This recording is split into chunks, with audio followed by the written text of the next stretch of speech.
Boa tarde, camaradas. André Luiz de Nova Resistência na área. Eu vou aproveitar essa celeuma em torno da reforma ministerial do Bozó para começar a falar de um assunto que anda em voga na grande mídia, nos principais veículos de imprensa, entre os grandes analistas políticos e começa também a adentrar a academia, as universidades, que é o assunto do tradicionalismo, né? A gente sabe que a reforma ministerial do Bozó começou com a pressão do alto empresariado para a demissão do Ernesto Araújo do Ministério das Relações Exteriores. E o Ernesto Araújo, ele era entendido como um filhote de Olavo, né? Ele era um discípulo do Olavo de Carvalho, que por sua vez é tido como o guru por trás do reino dos Bozóis, do governo Bolsonaro. Olavo de Carvalho, ele é entendido, ele foi percebido pela grande mídia como um autor tradicionalista, né? E a grande mídia, os principais analistas políticos perceberam que a eleição do Bolsonaro ou a influência de um autor tradicionalista na política não era uma singularidade brasileira. Eles viram que o Trump foi eleito nos Estados Unidos também com uma figura intelectual por trás dele, que é a figura do Stephen Bannon, que logo também foi identificado pela imprensa americana e pelos analistas políticos americanos como uma figura ligada ao movimento tradicionalista. A mesma coisa na Rússia. As pessoas perceberam que por trás de Vladimir Putin, por trás de muitas das ideias do Vladimir Putin, existiam ideias, existiam perspectivas difundidas pelo filósofo e sociólogo Alexander Dugin, também uma figura bastante influenciada pelo tradicionalismo, com ideias tradicionalistas muito marcantes. Então a imprensa ela ligou os pontos e falou: porra, existe um conjunto aí de teorias, um conjunto de ideias que nós desconhecemos, que está movimentando a política em 3 continentes. Eles passaram a tentar buscar entender o que seria esse tradicionalismo, porque eles nunca tinham ouvido falar, nunca leram nada sobre o assunto, e passaram a tatear no escuro para tentar entender que tradicionalismo seria esse. Primeiro eles começaram achando que era uma grande conspiração, era um complô, né? Era um complô elaborado pelo Stephen Bannon. Stephen Bannon, um maluco, milionário norte-americano, teria capacidade de influenciar diversos teóricos tradicionalistas no mundo e movimentos ligados a esses teóricos tradicionalistas. Uma bobagem completa. A ideia do complô tradicionalista ainda é muito forte em certos nichos da imprensa, em certos nichos de analistas políticos, mas ela é completamente rasteira, né?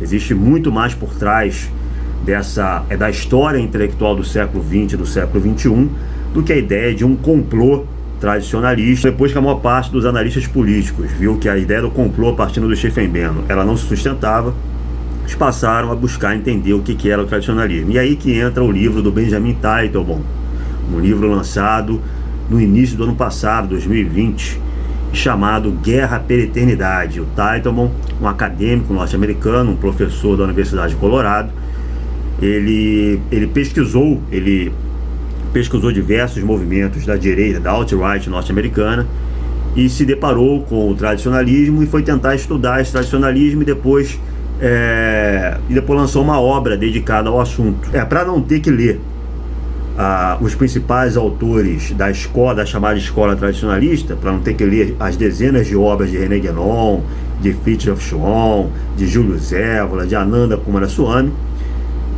bastava pegar o livro do Teitelbaum, ler uns capítulos ou só a orelha do livro e pronto.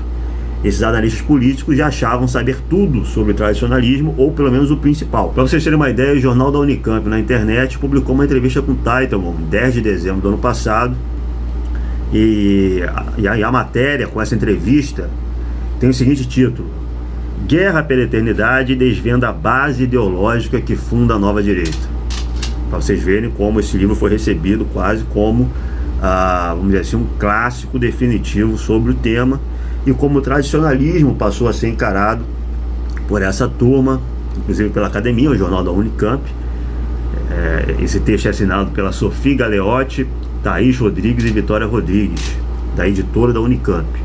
Dá para ver como eles passaram a encarar o tradicionalismo como uma ideologia por trás da nova direita.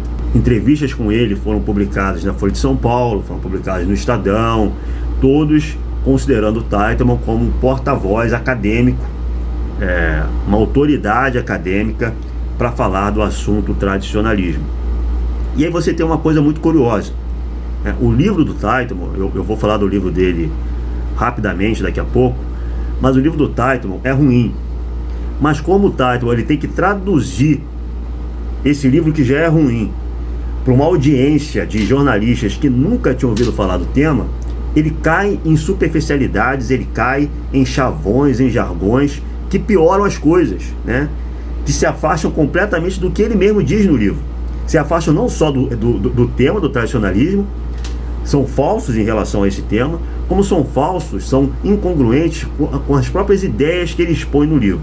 Então, por exemplo, existe uma entrevista dada pelo Teitelman a Patrícia Campos Melo, uma entrevista publicada em 30 de abril de 2020, logo após o lançamento da obra, né? Em que a Patrícia Campos Melo, uma jornalista da Folha de São Paulo, escreve o seguinte título: Filosofia obscura para ela, né? Une Olavo de Carvalho, Bannon e Dugin, conselheiro de Putin. E aí o subtítulo: segundo o livro, Política Externa Brasileira, Ernesto Araújo, seria reflexo de tradicionalismo e ojeriza a China. E aí nessa entrevista, Campos, o Teitelman, ele diz o seguinte, abre aspas: Olavo de Carvalho é um dos principais tradicionalistas globais. Será? Isso é algo que o próprio Teitelman, ele relativiza no livro. O Olavo de Carvalho como um tradicionalista. O Teitelman, apesar de todas as deficiências do livro dele, ele sabe que o Olavo de Carvalho tem muitas diferenças com o tradicionalismo. E ele expõe isso no livro. Segundo ele, segundo o Teitelman, o tradicionalismo está na base da política de demonização da China e de aproximação com os Estados Unidos. Será? Será que é o tradicionalismo que está por trás da adesão de Olavo de Carvalho à geopolítica norte-americana? O próprio Dugin é influenciado pelo tradicionalismo e discorda veementemente desse tipo de posicionamento geopolítico. Mas isso está jogado aqui no texto. Isso é jogado como se fosse uma verdade óbvia, evidente. E ela continua, segundo Teitelman, abre aspas, o movimento tradicionalista acabou gerando uma metástase, o fascismo italiano, fecha aspas. Custa-me a crer que o Teitelman tenha dito isso, porque isso é completamente contrário ao que ele explica no livro. Ele sabe disso, que o fascismo ele não se origina do tradicionalismo.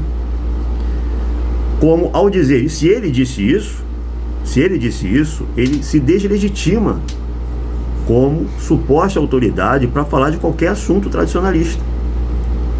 Se ele disse isso, ele não tem na cabeça dele sequer de maneira coerente a cronologia do desenvolvimento das obras dos principais autores tradicionalistas. Se ele identifica como os principais autores tradicionalistas uma corrente de pensadores que se inicia em René Guénon, como ele faz no livro, ele não pode dizer que o tradicionalismo deu origem ao fascismo. As principais obras de Guénon, inclusive, são posteriores ao fascismo, né?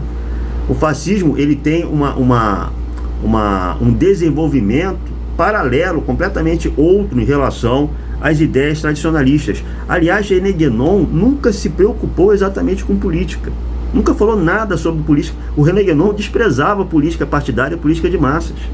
Guénon não acreditava que nenhuma ação política pudesse ter um efeito benéfico sobre o Ocidente. O próprio Júlio Zévola, que foi um autor tradicionalista que se associou ao movimento fascista em algum grau, não era fascista, e o próprio Teitelman sabe disso. O próprio Teitelman afirma isso em outras entrevistas e no livro. A pessoa que acredita nesse trecho aqui não sabe do que está falando, não sabe nada de tradicionalismo, não sabe sequer a história do tradicionalismo, quanto mais entender as teses do tradicionalismo. No início de março desse ano, mais especificamente em 5 de março desse ano, foi publicada no Estadão uma entrevista muito melhor com Teitelman, né? Uma entrevista que foi conduzida pelo Rodrigo Kopp, que faz parte do Laboratório de Estudos em Religião, Modernidade e Tradição da PUC Minas, né? Essa entrevista, por ter perguntas, por ter colocado questões muito melhores a esse acadêmico, gerou respostas muito mais precisas, muito mais exatas, que refletem de maneira muito melhor aquilo que ele diz no livro, e até vão um pouco além do que ele diz no livro. Mostra que ele tem uma compreensão até um pouco mais elaborada daquilo que ele escreveu na obra dele, o Guerra pela Eternidade, tá? Eu recomendo que vocês leiam essa entrevista. Eu vou deixar o link aqui na base. Então fiquem atentos aos próximos vídeos, que a gente vai começar a falar sobre as abordagens que a imprensa anda fazendo sobre esses autores, a abordagem que a imprensa anda vendendo sobre esses autores, e vamos ver se eles são certos mesmo, vamos ver se eles compreendem realmente, se eles entendem do que eles estão falando. E a gente vai ver que esse furor de parte da grande imprensa, parte da grande mídia contra o tradicionalismo, ele é um tiro na água, porque eles estão tentando se opor ao tradicionalismo em um âmbito em que o tradicionalismo não se coloca. O tradicionalismo não é uma ideologia política. A primeira coisa que essas pessoas têm de entender sobre esses autores que elas chamam de tradicionalistas é que eles estão trabalhando em cima de um certo paradigma metafísico. E aí eles tentando falar contra o Olavo de Carvalho, falar contra o Stephen Bannon, eles não estão fazendo nada, eles não estão nem arranhando o assunto, porque a imprensa também não sabe o que é tradicionalismo, né? Esse é um problema, inclusive, da obra do Teitelbaum. Ele não entende muito bem o que é o tradicionalismo, ele não entende muito bem aquilo que ele pode chamar de tradicionalismo. Mas feitas as devidas correções, a ANR é uma organização que pode ser chamada de tradicionalismo. A ANR conhece esses autores, conhece Júlio Zévola, conhece René Guénon, conhece Schuon, tem posicionamentos próprios a respeito desses autores. Nós somos uma organização evoliana, né?